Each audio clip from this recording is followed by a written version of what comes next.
Hello hi guys, आप सभी को स्वतंत्रता दिवस की हार्दिक शुभकामनाएं। भूगोल सभी विषयों का जन्मदाता। जी हाँ दोस्तों, आपने बिल्कुल सही सुना, भूगोल सभी विषयों का जन्मदाता। हम कैसे कह सकते हैं कि भूगोल सभी विषयों का जन्मदाता है? किस बेस पे हम इसे सभी विषयों का जन्मदाता मानते हैं? इसके उपागम क्या क्या हैं? किस आधार पर इसके शाखाओं का चयन किया गया है? हम उसे आज इस टॉपिक में देखने वाले हैं। तो काफ़ी इंटरेस्टिंग होने वाला है यह वीडियो, तो बने रहिए मेरे साथ अंत तक। चलिए बिना किसी देरी के साथ प्रारंभ करते हैं फिर इस वीडियो को। क्रमबद्ध उपागम के आधार पर भूगोल का जो वर्गीकरण किया गया है, हम जानते हैं दोस्तों कि प्रत्येक विषय का अध्ययन कुछ उपागम के अनुसार ही किया जाता है। उसी आधार पर हम विषय का जो है अध्ययन करते हैं। तो इसी दृष्टि से भूगोल के अध्ययन की अगर हम बात करें तो इसके दो प्रमुख उपागम हैं। सबसे पहला क्रमबद्ध उपागम, जिसे जर्मन भूगोलवेत्ता हम्बोल्ट द्वारा दिया गया। और इसी प्रकार हम देखें तो प्रादेशिक आधार पर भी इसका वर्गीकरण हुआ, जिसे इनके समकालीन भूगोलवेत्ता रिटर महोदय के द्वारा दिया गया था। तो आइए देखते हैं कि क्रमबद्ध उपागम के आधार पर जो है भूगोल का वर्गीकरण किस प्रकार किया गया है। सबसे पहली जो अगर हम विभाजन की बात करें तो भौतिक भूगोल होती है और दूसरी होती है मानव भूगोल। तो भौतिक भूगोल के अंतर्गत भी हम बहुत सारे इसकी उप शाखाएँ देखेंगे और मानव भूगोल के अंतर्गत बहुत सारी उप शाखाएँ देखेंगे। तो भू आकृति विज्ञान जो है भौतिक भूगोल की सबसे प्रमुख या मुख्य सबसे पहली शाखा के रूप में है। तो इसके अंतर्गत हम भू आकृतियों का विकास, उनका क्रम, पर्वत, पठार, नदियाँ, पहाड़ अध्ययन करते हैं। इसके साथ साथ ज्वालामुखी क्रियाएं, अपर्दन, अपक्षय, भूकंप, भूस्खलन, हिमस्खलन, भ्रंशन, वलन, इनका भी हम अध्ययन इसके अंतर्गत करते हैं।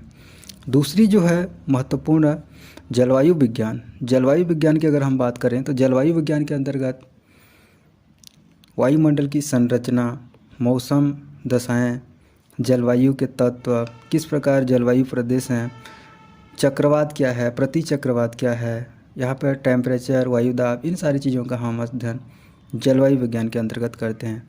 तीसरी जो है महत्वपूर्ण शाखा भौतिक भूगोल की महासागरीय उच्चावच।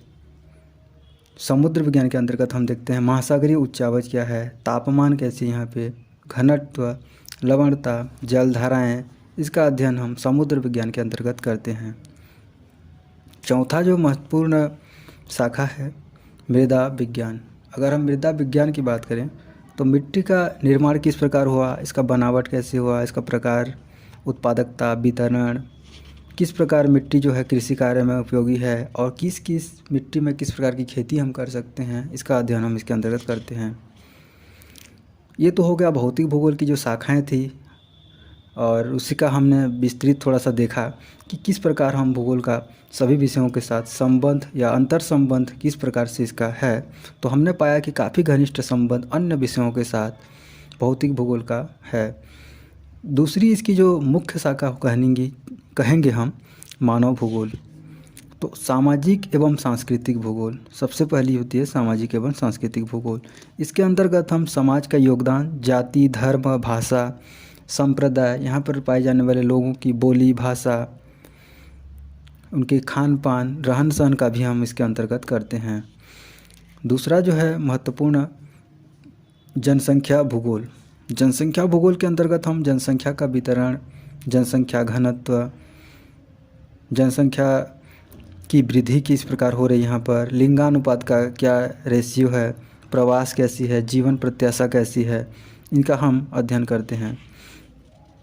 इसके पश्चात हम अधिवास भूगोल की अगर बात करें तो ग्रामीण अधिवास, नगरीय अधिवास, इसके अंतर्गत हम देखते हैं। तो ग्रामीण अधिवास के अंतर्गत गांव में किस प्रकार घर होते हैं, मकानों का डेवलपमेंट किस प्रकार किया गया रहता है। उसी को अगर हम शहरी क्षेत्रों की बात करें तो हम एक नगर का किस प्रकार से नियोजित ढंग से प्री प्लानिंग के बेस पर हम एक नगर का नियोजन करते हैं, जिस प्रकार चंडीगढ़ का नगर नियोजन किया गया है, इसका हम अध्ययन इसके अंतर्गत करते हैं।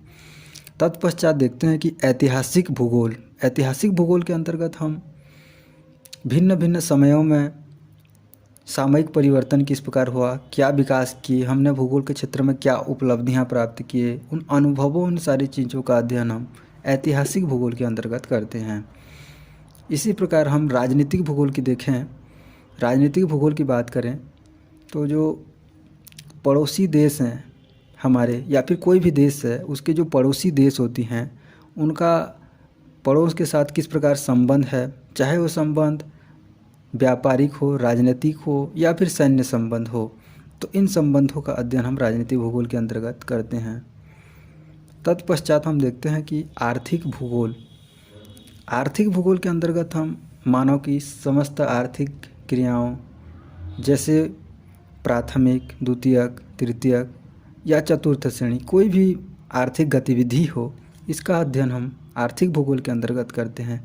इसके साथ साथ हम देखते हैं कि कृषि भूगोल, मानव कृषि कार्य में किस प्रकार संलग्न है, पर्यटन का किस प्रकार महत्व है मानव की गतिविधियों में, किस प्रकार उसने औद्योगिक के क्षेत्र में विकास किया, किस प्रकार का औद्योगिक लगाया है, व्यापार का हम देखते हैं, परिवहन के क्षेत्र में किस प्रकार परिवहन का व्यवस्था है, यहाँ पर परिवहन का अध्ययन हम इसके अंतर्गत करते हैं। मानव द्वारा विभिन्न सेवाएं प्रदत्त की जाती है, इन सेवाओं का भी हम एक विस्तृत अध्ययन इसके अंतर्गत करते हैं।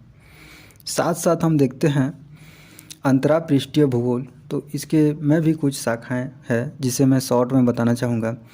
तो हम देखते हैं कि पादप भूगोल, प्राणी भूगोल, पारिस्थितिकी भूगोल, पर्यावरण भूगोल। हम पादप भूगोल के अंतर्गत पेड़ पौधों का अध्ययन करते हैं। इसी प्रकार प्राणी भूगोल के अंतर्गत समस्त जीव जंतुओं का अध्ययन करते हैं। पारिस्थितिकी तंत्र या पारिस्थितिकी भूगोल के अंतर्गत जीव जंतु एवं पर्यावरण के बीच जो अंतर संबंध है, इसका हम अध्ययन करते हैं। पर्यावरण भूगोल, पर्यावरण का विस्तृत अध्ययन करते हुए पर्यावरणीय समस्या से किस प्रकार निजात पा सकते हैं, किस प्रकार प्रदूषण को रोक सकते हैं और पर्यावरण, एक संतुलित पर्यावरण की हम एक विकास कर सकते हैं। तो ये रहा हमारा भौतिक भूगोल एवं मानव भूगोल, किस प्रकार दो शाखाएं जो हैं महत्व रखती हैं और अन्य सभी विषयों से किस प्रकार रिलेशनशिप रखती हैं, इसकी उप शाखाएं को हमने देखा। इसके अलावा भी हम भूगोल की जो एक मुख्य शाखा कहेंगे, विधि एवं तकनीकी भूगोल के अंतर्गत हम मानचित्र कला, सर्वेक्षण कला, भू संरचना, GIS, GPS, LIS जैसी गतिविधियों का हम अध्ययन करते हैं। इसमें मुख्य रूप से मानचित्र, क्योंकि भूगोल का अगर हम अध्ययन कर रहे हैं तो मानचित्र जो कला जो होती है यह महत्वपूर्ण होती है, क्योंकि भूगोल की आत्मा कही जाती है मानचित्र को।